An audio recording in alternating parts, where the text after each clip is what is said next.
دماغی بیماریاں نا بہت اسپیڈ کے ساتھ بڑھ رہی ہیں, بہت اسپیڈ کے ساتھ. دیکھو ایک اصول یاد رکھو کہ آپ اگر ہاتھوں سے وزن اٹھانا چھوڑ دیں تو ہاتھ کیا طاقتور ہو جائیں گے؟ بولو نا, کمزور ہو جائیں گے. آپ کیا, میں انرجی سیو کر رہا ہوں, ہاتھ کی انرجی کیا کر رہا ہوں, سیو, وزن نہیں اٹھا رہا میں, تو سیو ہوگی. آپ اگر ٹانگوں سے چلنا چھوڑ دو تو ٹانگیں مضبوط ہو جائیں گی کیا؟ بولنے پر گورنمنٹ نے پابندی لگائی ہے. تو یاد رکھو جب ہم بچپن سے ہی نا ٹینشنوں کے اگر ہم عادی ہوتے ہیں, کچھ نہ کچھ ٹینشن ملتی رہتی ہے, تو انسان کے جو اعصاب ہے نا وہ ٹینشن برداشت, ٹینشن کا ویٹ اٹھاتے اٹھاتے باڈی بلڈر بن جاتے ہیں وہ, یعنی ویٹ لفٹر بن جاتے ہیں وہ. اور اگر بچپن سے ہی ٹینشن کوئی مل ہی نہیں رہی ہو, ممی ڈیڈی والا سیٹ اپ ہو, یہ بچہ نفسیاتی پاگل بنے گا بڑا ہو کر, یہ بتا دوں میں. یہ وہمی بھی بنے گا اور یہ دماغی, یہ خودکشی بھی کر سکتا ہے, یہ ذرا سی ٹینشن میں پاگل بھی ہو سکتا ہے, الٹا ہی ہو جائے گا یہ.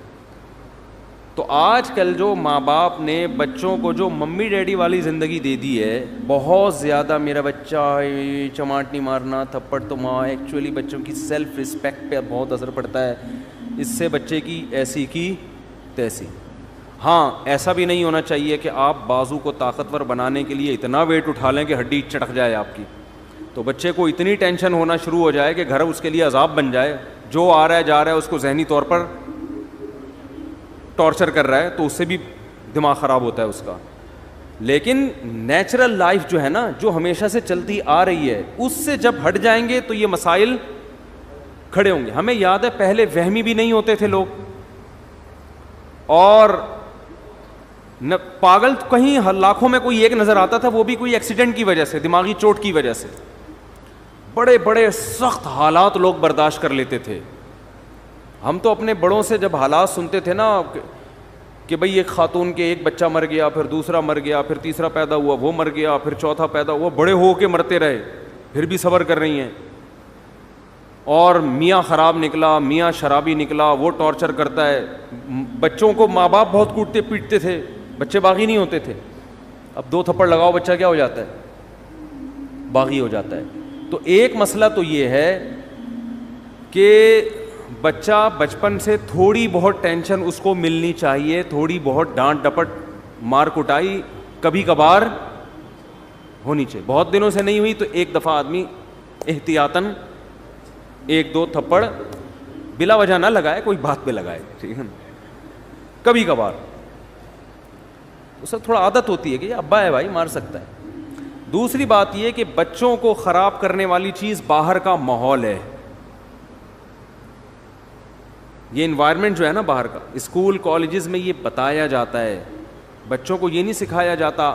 جو لبرل ٹیچرز ہیں, آج کل تو لبرلزم پھیل رہا ہے نا, کہ بھائی ماں باپ اگر سختی بھی کریں برداشت کرو, الٹی پٹیاں پڑھائی جا رہی ہیں ان کو. آپ کسی بچے کے سامنے ہی کہتے ہیں ابے تمہارا باپ تو ایسا ہے, ابے تمہارا فلاں تو ایسا ہے, تو بچے کے دل سے اپنے باپ کی عظمت ختم ہو جائے گی. تو باہر بہت سارے لوگ ہیں جو آپ کے گھر کو کیا کر رہے ہیں, خراب. عورتیں کیوں خراب ہوتی ہیں؟ وہ جب دوسری عورتوں کے گھروں میں جاتی ہیں تو دوسرے کے میاں کی خوبیاں ان کو نظر آ رہی ہوتی ہیں, خامیاں نظر نہیں آتی, اور اپنے میاؤں کی خامیاں نظر آ رہی ہوتی ہیں, خوبیاں نظر نہیں آ رہی ہوتی. یہ بہت ہو رہا ہے. اب وہ گئیں کسی آنٹی سے ملنے کے لیے, اس کے گھر میں دیکھا بھائی وہ تو اپنی وائف کو گاڑی میں بٹھاتا ہے, ایسے دروازہ کھول کے یوں کر کے بٹھاتا ہے, یہ نہیں پتا کہ وہ کنڈی ٹوٹی ہوئی ہے اس کی, وہاں سے کھلتا نہیں دروازہ اندر سے, ٹھیک ہے نا. اب وہ یہی ایک خوبی ہے, چلو عزت دے رہا ہے, آپ ذرا تحقیق کرو تو پتہ چلے گا خرچہ دھیلے کا بھی نہیں دے رہا.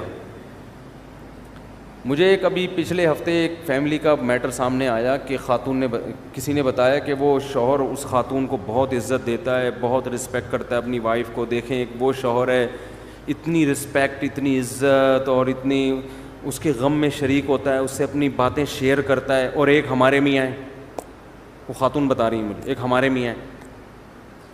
میں نے تحقیق کی, میں نے کہا مجھے پتہ چلا کہ وہ جو اتنی عزت دے رہے ہیں نا میاں, اس کی بیوی جاب کر رہی ہے, اپنا خرچہ اپنے بچوں کا خود اٹھا رہی ہے, میاں اپنا خرچہ الگ اٹھا رہے ہیں.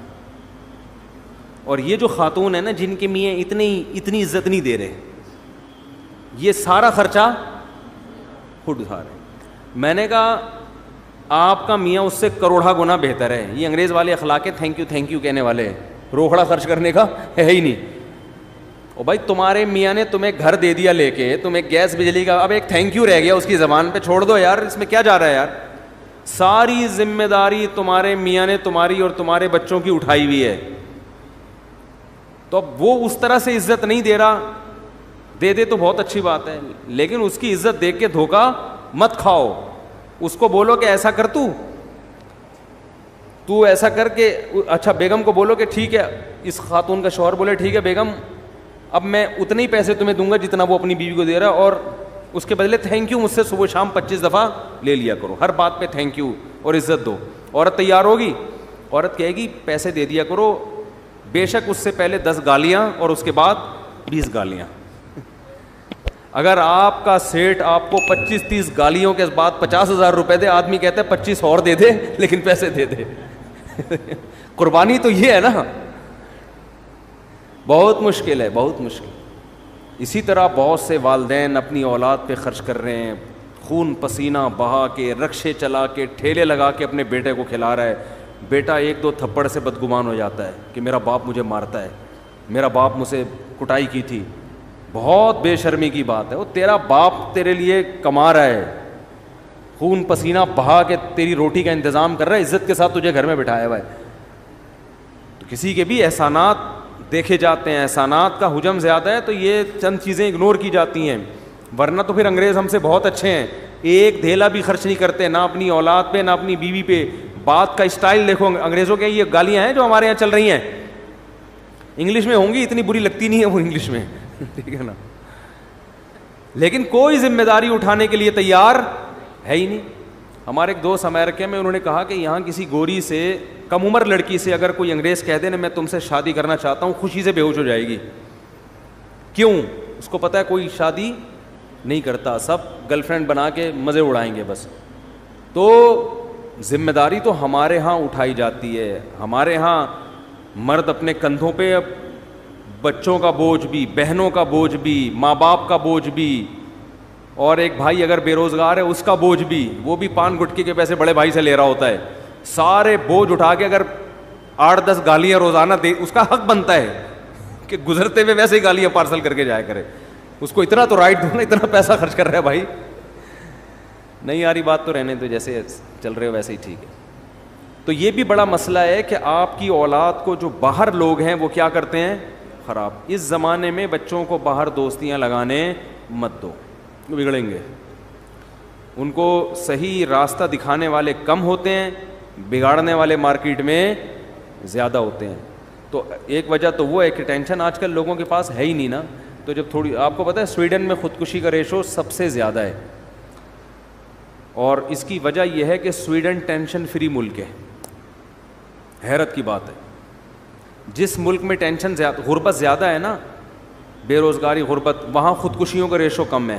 یہ کتنی بڑی حقیقت ہے, سمجھ میں نہیں آ رہی بات. دیکھو پاکستان ایک پسماندہ ملک ہے نا, اتنی خودکشی نہیں ہے یہاں پہ. یعنی آپ خود اندازہ لگاؤ نا کہ سویڈن میں بے روزگاروں کو الاؤنس ملتے ہیں, یعنی جو لوگ سویڈن ہو کر آئے ہیں وہ کہہ رہے ہیں ٹینشن تلاش کرنے سے نہیں ملتی یہاں پہ. گوگل پہ سرچ کرنا پڑتا ہے بھائی, کسی کے پاس ٹینشن ہو تو تھوڑے دن کے لیے چاہیے. پاکستانیوں کو چاہیے ہوتی ہے نا, وہ پریشان ہو جاتے ہیں ٹینشن کیوں نہیں.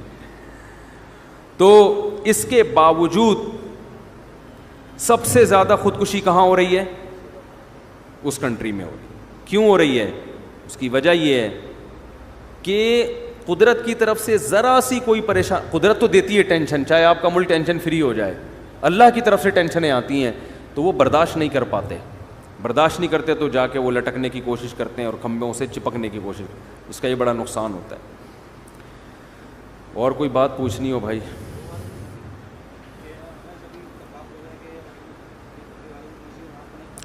دیکھو بات کسی مسلک کی نہیں ہے, جس کا عقیدہ شرکیہ ہے اس کے پیچھے نماز جائز نہیں ہے. سمجھتے ہو؟ اسلام میں آپ جیسے کسی کو دائرہ اسلام سے نکال نہیں سکتے, زبردستی لا بھی نہیں سکتے دائرہ اسلام میں. لوگ بہت براڈ مائنڈڈ بنتے ہیں کہ ہم ہر ایک کے پیچھے نماز پڑھ لیتے ہیں, ایسا نہیں ہوتا. آپ کو جوڑ پیدا کرنے کے لیے اسلام کی جو حدود ہیں, جو باؤنڈری اسلام نے کھینچی ہے, اس باؤنڈری کے اندر رہنا پڑے گا. اور ایک بات خوب اچھی طرح سمجھ لیں, پہلی بات تو یہ ہے کہ جس کا عقیدہ شرکیہ ہو اس کے پیچھے نماز جائز نہیں ہے, چاہے اہل حدیث ہو, چاہے دیوبندی ہو, چاہے بریلوی ہو, چاہے کوئی بھی ہو. عقیدہ شرکیہ ہے تو اس توحید پرست ہونا ضروری ہے. دوسری بات یہ ہے کہ جوڑ پیدا کرنے کے لیے آج کل یہ بھی ایک ٹرینڈ چل نکلا ہے کہ بس لوگوں کو دین پہ لے کر آنا ہے, اس کے لیے اسلام کی جو بیسک اصول ہیں انہی کی دھجیاں اڑا دی جاتی ہیں. تو لوگوں کو دین کے قریب کرنے کے لیے آپ جو اسلام کے بنیادی اصول ہیں, اسلام نے جو باؤنڈری کھینچی ہے اس میں تبدیلی نہیں کر سکتے. نبی صلی اللہ علیہ وسلم نے 13 سال مکہ میں دعوت دی ہے, چند لوگوں کے سوا کوئی بھی ایمان نہیں لے کر آیا.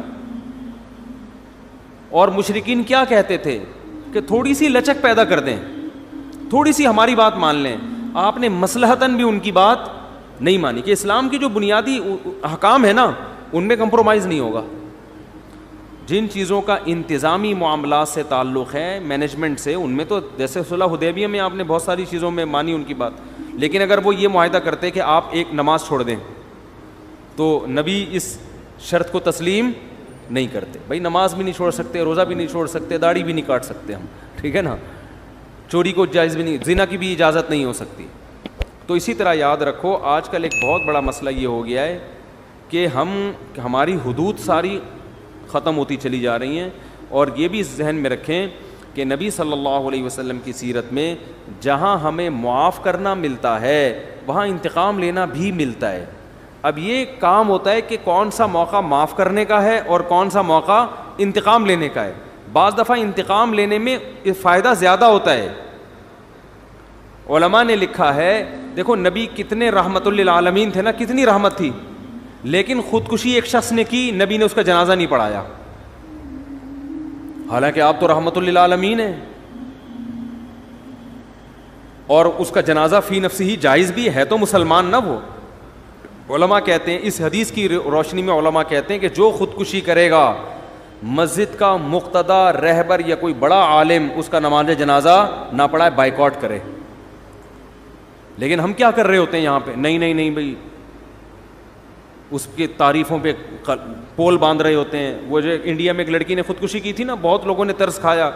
میں نے کوئی ترس والا بیان نہیں کیا, میں نے کہا اللہ مغفرت کرے, مسلمان تھی لیکن کوئی اچھا کام نہیں کیا. یہ واجب التعزیر ہے بھائی.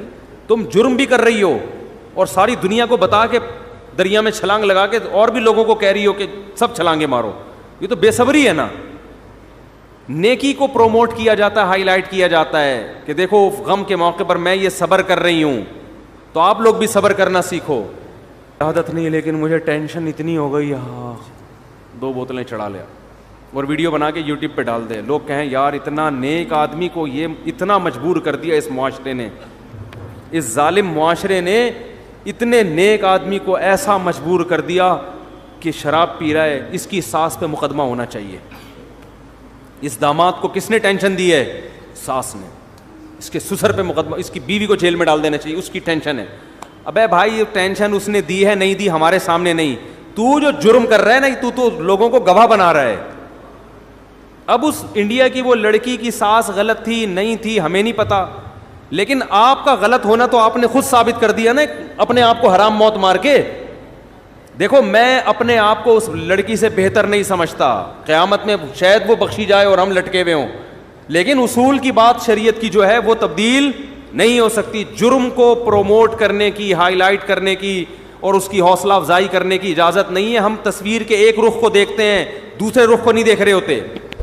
ایک بہت بڑا سنگر تھا, جب اس کی ڈیتھ ہوئی ہے تو اس کا جنازہ لایا گیا ہمارے ہاں, ہمارے شیخ حضرت مفتی رشید احمد صاحب کے, حضرت نے انکار کر دیا نماز جنازہ پڑھانے سے, فرمایا میں نہیں پڑھاؤں گا. ہو سکتا ہے چھپ کے بہت دعائیں مانگی ہوں اس کے لیے, بظاہر یہی لگتا ہے اکیلے میں بہت روئے ہوں گے اللہ اس کو معاف کر دے, کھلے عام اس کا جنازہ نہیں پڑھایا تاکہ عبرت ہو, کوئی اچھی موت نہیں ہے یہ.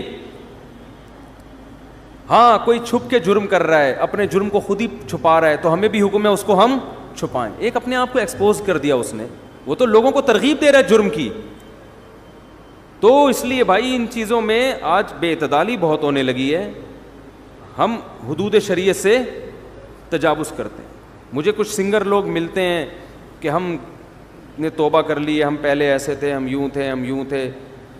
تو ٹھیک ہے, بیچاروں نے توبہ کی, اللہ ان کی توبہ قبول فرمائے, لیکن میں ان سے اکثر ایک بات کہتا ہوں کہ یار اپنے ماضی کو بھول جاؤ. ماضی کو, ایک تصویر تو چلو کوئی اپنی محفوظ رکھ لے کہ لوگوں کو ترغیب دینے کے لیے کہ میں ایسا تھا اور ایسا ہو گیا, چلو ایک اس میں یہ مسئلہ سمجھ میں آتی ہے تاکہ دوسرے گلوکاروں کو بھی موٹیویشن ملے. ہمارے ایک دوست تھے, وہ کہیں ڈراموں میں آیا کرتے تھے, تو پھر انہوں نے توبہ کی, تو انہوں نے مجھے اپنی پرانی تصویر بنائی نا, دکھائی, کیپ پہنا ہوا ہے, کالا چشمہ اور عجیب سی مونچھیں رکھی ہوئی ہیں, اور جب وہ توبہ کیا ایسا, جن کی میں نے 3 شادیاں نہیں, تیسری کروائی تھی شادی, وہ ویڈیو بھی گئی تھی. اب وہ شوبز کی دنیا چھوڑ کے شادیوں پہ سیٹ ہو گئے ہیں. شوبز کی دنیا چھوڑ کر کس پہ سیٹ ہو گئے ہیں؟ سیٹ ہوتا ہے آدمی تو پھر وہ کرتا ہی چلا جاتا ہے, پھر وہ ڈھیٹ بن جاتا ہے. تو میں نے کہا اچھا ہے, وہ جو حرام کاری کا خطرہ تھا وہاں پہ, یہ نہیں کہ سب کوئی غلط کر رہے ہوتے ہیں, میں الزام نہیں لگا رہا.